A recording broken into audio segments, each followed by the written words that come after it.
It's David Heatley here from Cycling Inform, and I get a few questions about which training platform people should choose to do their sessions on, and the two major ones are Zwift and TrainerRoad. So in this video I just want to show you the differences between the platforms, and I'm going to make the assumption that you know how to load the training files up into these platforms. Now, if you need information about how to load our training files up into the platforms, we've got quite a few different types of videos to explain the process. They're all in the Getting Started area of our online training center.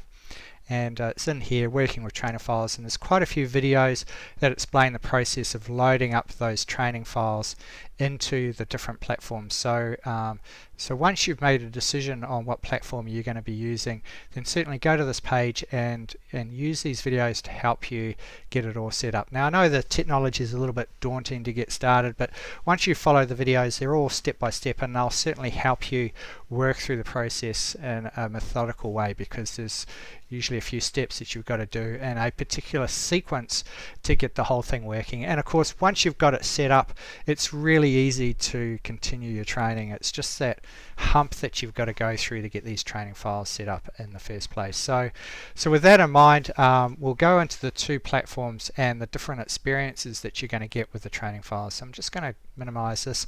This is the front end of TrainerRoad when you load it up, and of course Zwift. Now this video was recorded in November of 2018, and of course these platforms do change over time, so just bear that in mind, that the interface may be a little bit different. So what we're going to do is we're going to go into Zwift to start off with, and because I'm running this on my computer and I haven't got my home trainer, I'm just going to skip this step where we actually set up the sensors and stuff. So you're usually confronted with this screen here, and you just go, I don't know why they say this is new, because the training feature's been available for a very, very long period of time.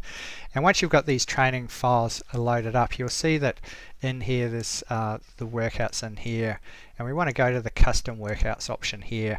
And if you've got these loaded up correctly, then they'll appear. I've got a few test ones in here and a few other ones. I'm just going to load up 082, one of my test ones, and click workout and then ride.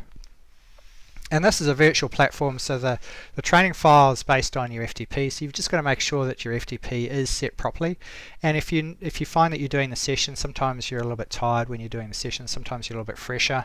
Well, if you're a little bit tired, you can always reduce the intensity of the session down, and you can increase it here while you're running the session. Now, of course, as soon as you start pedaling, the session will run.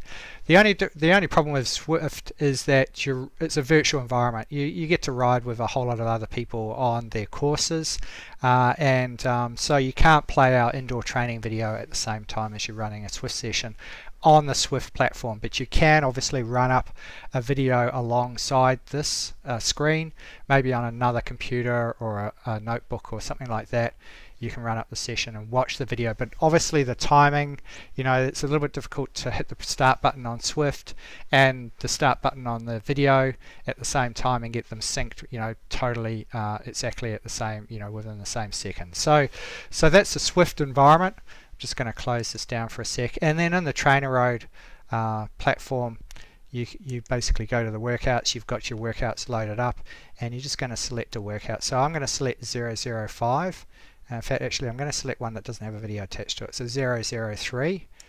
Alright, and when you load this workout, it'll ask you to attach the video. So what we're going to do is I'm just going to continue without the video to show what the interface looks like without the video. So I'm just going to click here, and this is the interface here. There's no video playing, and it just drives your trainer like Zwift does, and works your way through the session. And you'll see that it has timings here around how long the interval is going for and the total time. And it's got descriptions about what you need to do, just like that will appear on Zwift as well. Now, I'm just going to pause this workout and end it and discard it because I haven't done the session. And I'll show you what that looks like with a video attached to it. So I'm just going to open up 005.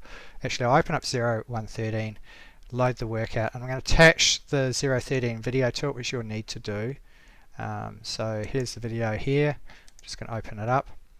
Alright, and then you start the workout, and then you'll see that it'll actually, the interface is a little bit different because it's got this huge space here for the video to run. and you'll see that down here it's got where you are on the session and some information about how long the session's to go for. Then you've got our video itself that has the same timings, and it's all synced up, and here I am riding the session. So what I'm just going to do is pause this and just step through a little bit further into the workout and resume it, and you'll see that I'm running through the session. Again, the video's got this little workout thing to show exactly where you are in the session. The video's playing and I'm talking to you through the whole session. So just going to pause that. So those are the differences between the two platforms.